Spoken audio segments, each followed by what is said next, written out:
Shalom, fallen Yeshua. Welcome back again to The Rock. Quick video.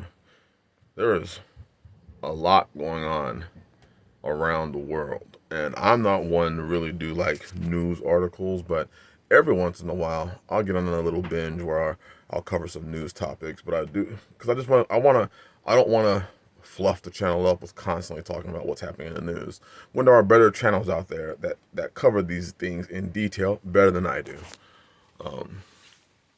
But there are just some interesting things, the prospects of World War III and what the general news, things that the general news is not covering, too good. They're not diving into discussing how a lot of these things can affect you.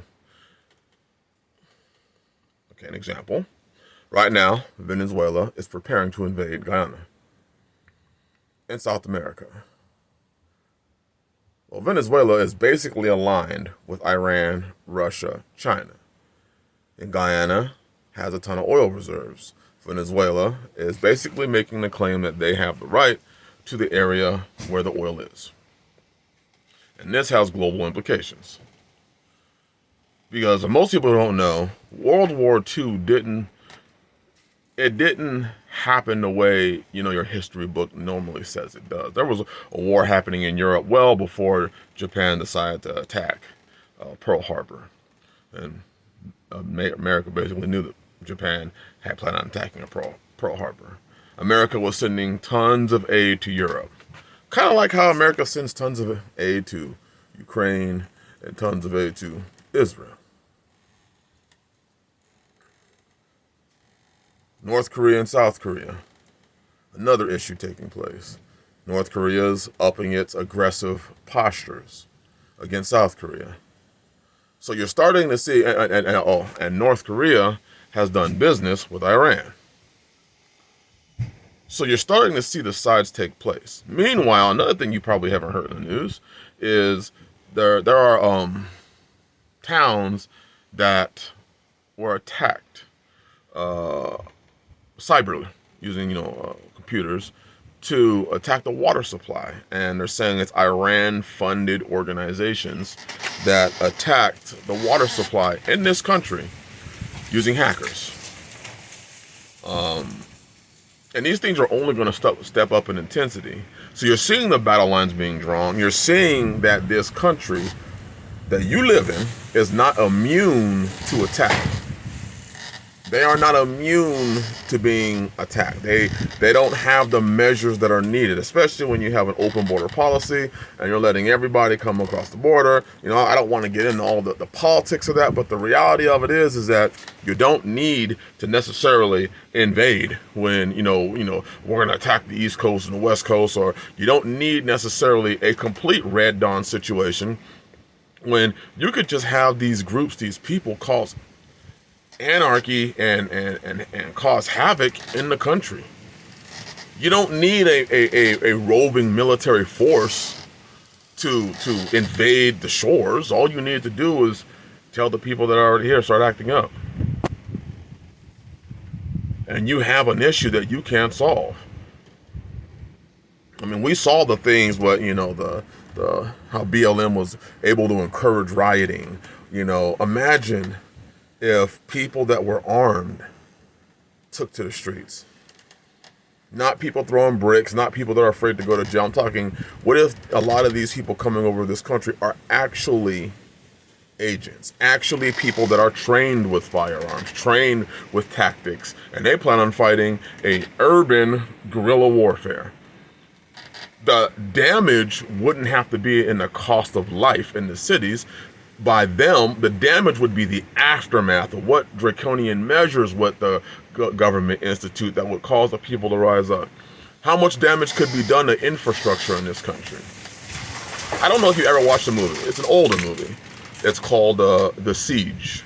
It has Bruce Willis and I believe Denzel Washington's in it. Older movie, The Siege. If you haven't watched that movie, you should watch that movie on what it could look like. Basically, a Islamic group, was bombing the country, doing, terrorist attacks across the country, and it showed the heavy-handed results that the government took on the Islamic community, but then it kind of starts to affect everybody. You already know that, for a lot of people in this country, they already consider you the enemy. So you tack that on top of, just imagine you tacking that on top of all the other things that are going on economically. Have y'all seen the price of sugar? The price of sugar seems to go up overnight. People ask me all the time, why do you store food? Why do you store food? You don't need to store food. Well, when I first moved out here, I remember I was buying a 20-pound bag of sugar for, I think, like $8. Now it's damn near 20. I think it was like $19.97 for a 20-pound bag of sugar. Same bag.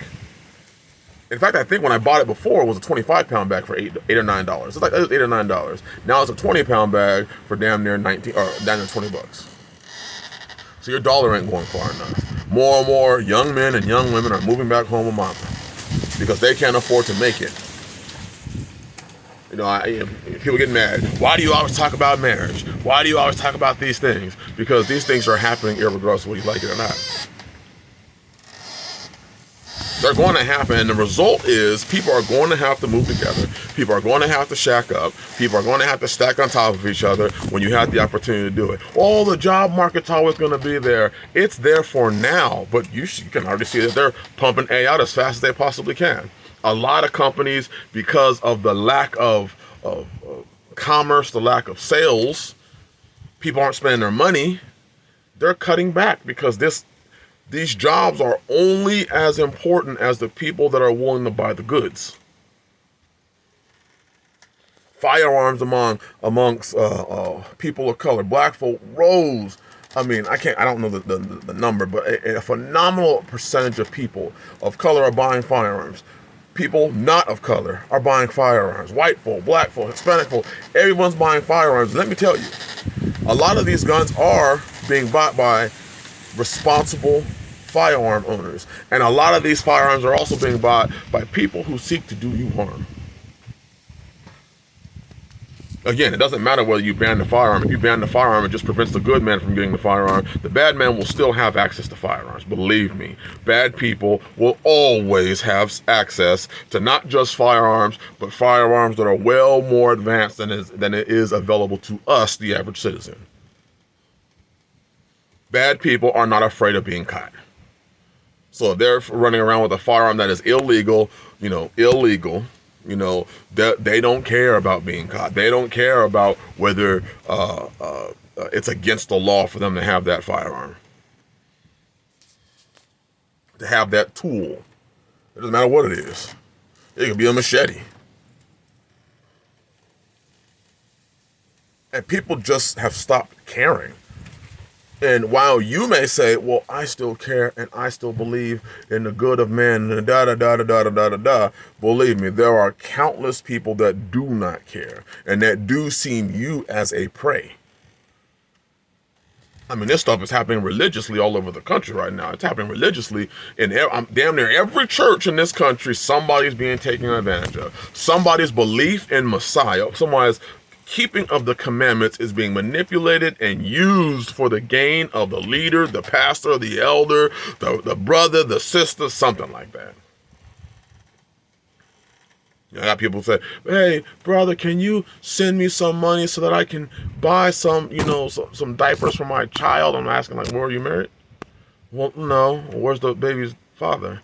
Well, he's not following the faith like I am. So I had to get rid of him. And now it becomes the burden. So your choice of you get to sleep with anybody you want to and have children. And now it becomes the burden to every brother in the faith to take care of you and your child. My suggestion to you is go back to that brother, go back to that man, and say, hey, I'm sorry. I didn't sleep with anybody else. I haven't been with anybody else. Can we reconcile this thing? But you're saying that I'm supposed to be with that man and he's not Israel, he ain't in the faith, but that didn't matter when you were sleeping with him, did it? You didn't say the man was a wicked man. You didn't say the man was running around just doing foul shit. What you said is he wasn't in the faith. And that's why you got rid of him. He didn't believe in Yah. Did he ever tell you to do things that were against what the law says? Well, no. But I just want a man that's Israel. So your job, what you think that you can do is you can run around just sleep with anybody you want to And then it becomes the burden of every brother and every. So now we got GoFundMe's and Cash Apps. Everybody's putting them up because everybody's hitting economic times because nobody wanted to listen to any sort of wise counsel that told you, hey, get married. Not go shack up. Go get married. We told you, hey, join a man's house. Become part of a man's house so you can be covered by a man. I don't want to do that. I think and I feel and I think and I feel. Okay. But now that these things are coming, many of us try to warn you about times like this that routinely come around. Didn't want to hear none of it. How many times do you read in the Bible there were famines? And in times of famine, things got bad. There was a famine in the story of Elijah and the widow and her son. There was a story of famine in the story of Ruth. There was a story of famine in the story of Joseph. There are famines taking place all throughout the book. Pestilences, hard times, all throughout the book. You see, the news may not cover this stuff, but those that have the eyes to see and the ears to hear, those of us that are watching, the watchmen that see these things and try to warn the people, we shout, we blow the trumpet, we say, hey, get ready, the sword is coming. And so many pass the warning, I'll be all right, and then get punished. And then look to the very people that warned you and say, well, now you need to bail me out of my situation. And I did try to bail you out of the situation. You just don't want to hear none of it. Not until that tribulation, that trial, that problem was beaten on your door and about to kick the door in. Then you want to scream for help. And you truly, really believe that somebody's supposed to come and rescue you. Get on the ark while the door is open. But do not dare get angry at the person who does not open it. Because remember, it was Yah that closed the door to the ark. Bless y'all. Hopefully we'll see you tomorrow's live stream, 7 o'clock Central Standard Time. I don't know the topic yet, but we will hit it. Shalom.